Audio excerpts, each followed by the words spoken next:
L'avantage du Sénégal, c'est qu'on a la possibilité de mettre tous les acteurs stratégiques autour d'une dynamique et discuter d'une manière générale des ressources naturelles, mais d'une manière particulière, discuter du foncier. Alors, depuis lors, on discute. Et aujourd'hui, en tant que représentant de la société civile, nous avons un collège au niveau du comité de pilotage. Mais ce collège prend sa source au niveau de toutes les réflexions qui ont été menées dans un dispositif qu'on appelle le CRAFS. C'est le cadre de réflexion et d'action sur le foncier au Sénégal. Et avant la naissance du CRAFS, la société civile a toujours contribué au niveau du processus de réforme foncière au Sénégal, depuis le plan d'action sur le foncier en 1996. Mais on a continué aussi ces réflexions avec les commissions de réforme, jusqu'à la dernière commission. C'est vrai que le travail est bloqué parce que le dossier de politique foncière a été déposé au niveau de la présidence. À mon avis, le dossier est en panne. Mais nous, en tant que société civile, nous n'avons pas qu'un seul plan. Après le dépôt, après le blocage, après que la commission soit dissoute, nous continuons nos réflexions et nous sommes en train de mener des discussions pour préparer aussi d'autres propositions. Maintenant, si on le fait en tant que société civile, c'est bien, mais il est encore mieux de faire ce travail avec les autres collèges. Et ici, au niveau du COPIL, nous avons la chance d'avoir des collèges. Le collège des privés, le collège public dont l'État est bien représenté, le collège des chercheurs. Alors ces collèges nous permettent d'avoir une harmonisation de nos réflexions et de nos actions et aussi une légitimité qui nous permet de mieux attaquer le processus. Mais il faut l'attaquer avec diplomatie, il faut l'attaquer avec intelligence. Mais nous, société civile, plusieurs membres sont dans notre dynamique et nous puisons nos réflexions au niveau de ces instances. Et je pense que ce qu'on peut apporter au niveau du COPIL, c'est vraiment une valeur ajoutée. Et cette valeur ajoutée, elle a été bien réfléchie parce que ça vient de la base. Ça vient des communautés locales.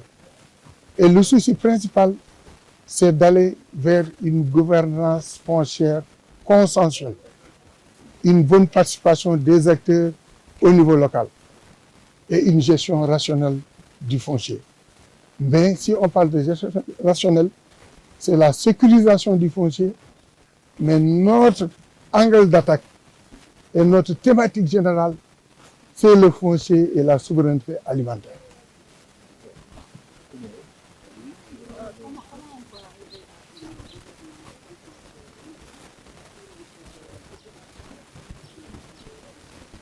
Oui, oui, oui.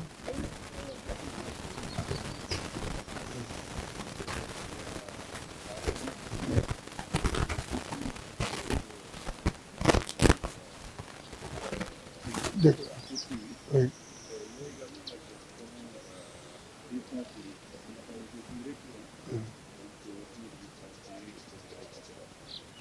Comment une plateforme comme celle-là peut se positionner en tout cas pour aider à prévenir ces conflits et dans sa surveillance aussi, comment on peut aider à gérer par exemple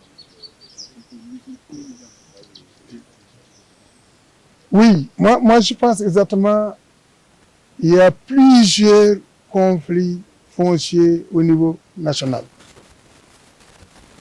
Ce qui a amené ces conflits, c'est parce qu'il y a plusieurs acteurs qui s'adonnent à des activités agro-silvopastorales et halieutiques mais d'autres acteurs sont autour de plusieurs actions liées à l'industrialisation, liées à l'habitat. Il y a une forte pression de l'habitat dans les zones de Niayes. Et pour nourrir le Sénégal, il faut produire. Et pour produire, il faut avoir de la terre, de la bonne terre, de la terre fertile, mais il faut regrouper les ressources naturelles autour de cette terre. Alors, nous avons des questions de pièges qui nous viennent du gouvernement. Il faut oser en parler.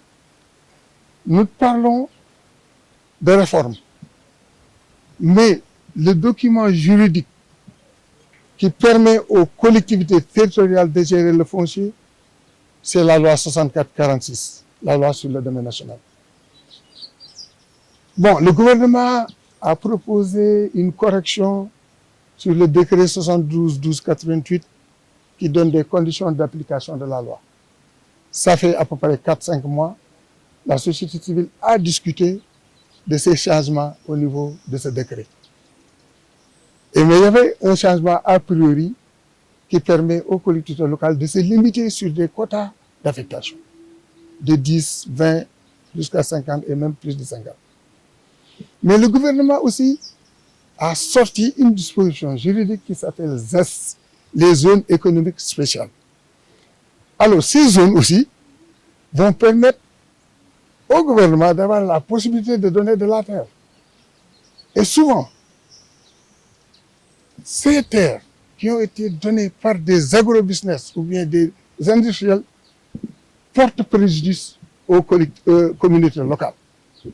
Et si on n'a pas la possibilité, en tant que société civile, de se positionner et de défendre les communautés locales, c'est sûr qu'il y aura toujours des problèmes. Et ça fait partie des conflits au niveau des Est. Mais la société civile travaille là-dessus. Nous avons pu organiser des missions, analyser l'installation de ces Est. Et nous avons même signé une convention avec la commune de Sandiara pour exercer un suivi avec les collectivités locales pour voir un peu l'évolution de ces Est, tout en défendant la communauté locale. Donc les sources de conflit, il y en a beaucoup. Mais si on reste tranquille et ne pas réagir, nous n'allons pas diminuer ces conflits. Régler tous ces conflits, c'est un grand challenge, mais diminuer ces conflits, il y a possibilité, mais pour diminuer les conflits, il faut les analyser.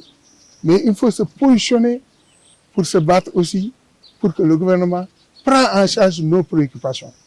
Maintenant, ces exercices, ces résultats vont nous permettre d'enclencher la réforme foncière qui est en stand-by. Et maintenant, pour enclencher la réforme, il faut aller vers des arguments solides. Et ces arguments nous viennent de nos réflexions, de nos suivis, de notre accompagnement envers les collectivités locales et les communautés locales.